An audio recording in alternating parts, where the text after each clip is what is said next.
ladies and gentlemen, Elite Dangerous has gone to Beta 3.0. Welcome to my Elite Dangerous video, now with added editing and narration. How about that? I got myself some software. We're looking here at the galaxy map. It is a moderately accurate model of our own galaxy. The developers used all sorts of astronomical data, combined several databases, and threw in procedural generation for the rest. It's huge. The intention is for the whole galaxy to be playable.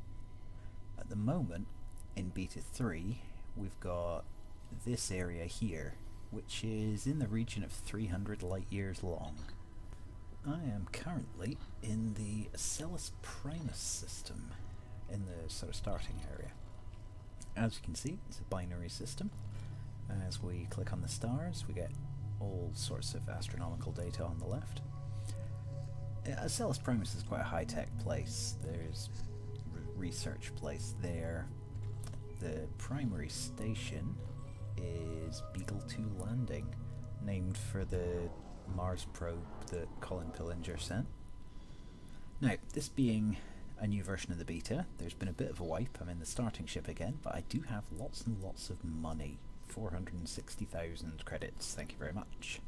A little look at the ship's systems, all the usual stuff you'd expect in a starting Sidewinder. You can tweak the power priority levels and things if you need to, but there's no need in the standard configuration. Oop, accidentally I activated the ship comm system there instead of selecting the starport services. Whoops. It's just the way I've got my keys laid out. It's not the only idiot mistake I can make. There's another good one where I accidentally turn my shields off when I'm trying to talk to somebody. So, Galactic News. This is reasonably new. Little stories about what's going on in the world. This one about the frameshift drive actually relates to a new feature. They've brought in interdictor modules so that you can pull NPCs out of supercruise, which is cool. It makes piracy possible, theoretically. Let's have a look at the shipyard. This screen is much improved. Previously it was just a list. The Anaconda here is, as far as I know, the biggest player-ownable ship in the game at this stage. It is large. Lots of internal bays, lots of weapons, and a price tag to match. Millions and millions and millions of credits. Way more money than I've ever seen. According to the blurb, you can even fit it with a docking bay. Now the Viper, I tried one of those previously. That's fast maneuverable. Good old Sidewinder. Eagle, that's a sort of starting fighter ship. It's a good trade up from the Sidewinder. The Hauler's like the transit van of space. Good for trade, not for much else. And now, I've got missions for the Styx system, so that's where I'm going. I'm going to take a little bit of cargo.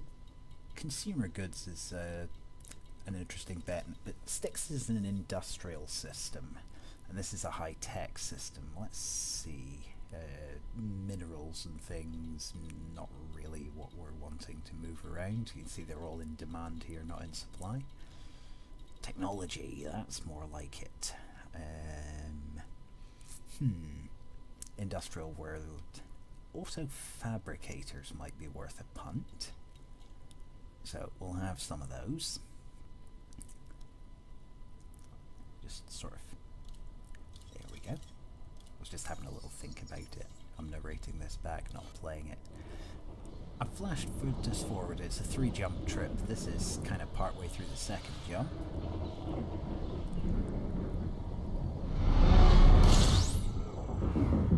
Pow!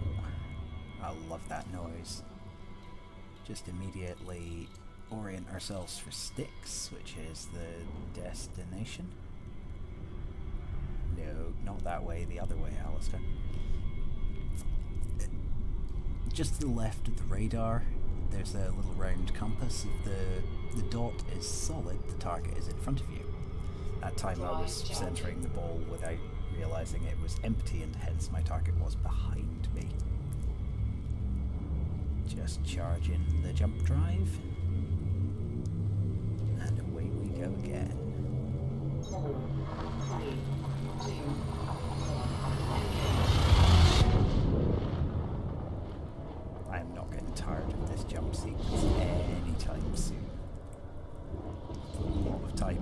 game so far, and that is satisfying every time Smash arrival. Although it shouldn't be saying emergency stop, it's being a bit beta-ish. Chew Hub, that's where we want to go.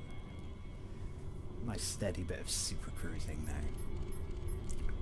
Space looks a lot busier in this version. They've changed around a little bit what the server's doing, so you're seeing other players much more. On the radar, the empty squares or empty triangles are player-controlled ships. Solid squares or triangles are AI ships, NPCs. And there aren't any at the moment, but in normal space you see sort of jittery ones that the sensors can't quite resolve. They could be anything, you never quite find out until you get into sensor range. So I'm just paging around, having a look at what this Eagle's doing. Actually overtaking him nicely in Super Cruise here. There's a definite knack to Super Cruising. It's all about the gravity. The less... now your internet is not flickering. The game actually did that.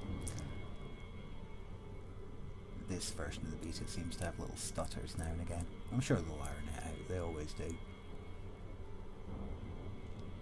We're flying in on one of my classic curved approaches. I'm just waiting until I can get around to where the destination I'm going to is between me and the planet, because that way I'm dipping into the gravity well as little as possible, which keeps my super cruise speed up.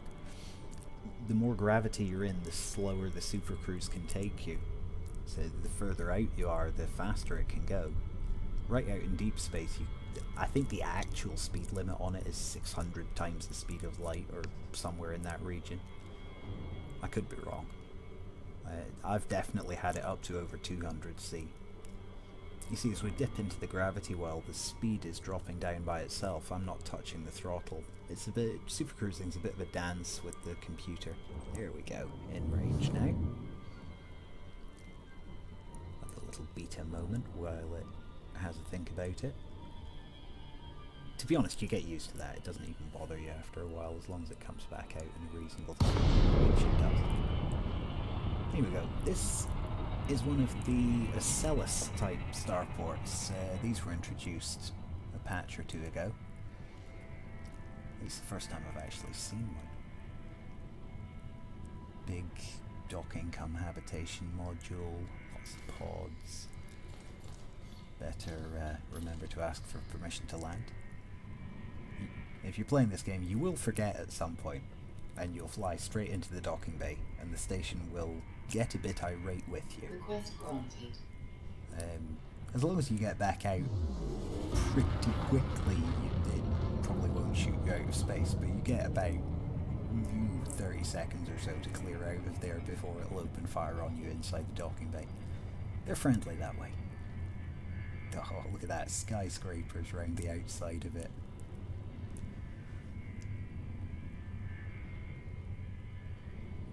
Just cruising into dock.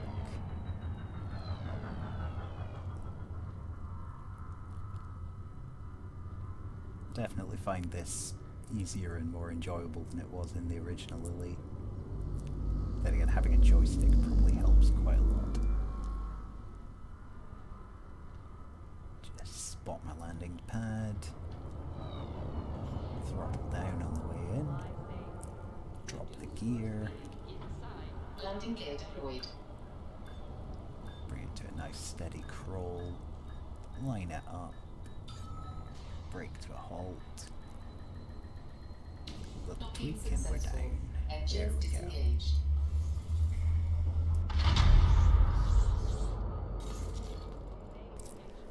So, first order of business on the ground is I've got a mission to hand in. There you go. A little courier job. Makes me a little bit of money. Now, commodities is next. We brought those auto fabricators all the way from Acellus Primus. Let's see. Did we make money? When you select a commodity where you actually have cargo. The mini panel on the right hand side actually shows what you bought it for. You can see there, and as you tick it down, you can see the total and profit amount showing up there. There we go, money made. Now the real reason I came here was for the shipyard. Let's see what they've got. Hauler, Eagle, Sidewinder, Asp. Ooh, the Asp. The Asp's one of the classic elite ships. It was in the first game. This is it was supposed to be like a military ship. This is apparently the civilian version of it. They're calling it the Asp Explorer. I certainly would like to own one at some point, but 6 million credits is going to take a while.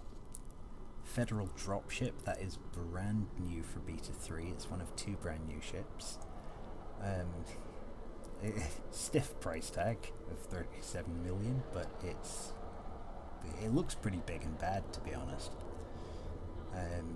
Got a large hard point, Lord knows what you can put on that. Type 6 transport, and there she is, the ship I wanted, the Cobra Mark III, the classic. This is a new screen as well. Always previously when you bought a ship you automatically sold the other one. Now they've introduced the ability to store ships at stations, so I could keep the Sidewinder, but I'm not going to. It's always a nervy moment when it wants you to stand by like that. Stand by, come on, work! Work! Cha-ching! Lots of money gone. One new Cobra Mark III. I have a little look around the cockpit. There's panels, 2 seats, so it's the sort of left-hand side seating position. You get used to that quick enough. Love how you can almost read the panel in the background there. Right, that seems like a very valid place to end this video. Thank you very much for watching. Next time, possibly some outfitting, and then take the Cobra out, go and do some stuff. We'll see what space brings me. Thanks a lot, folks. Catch you next time.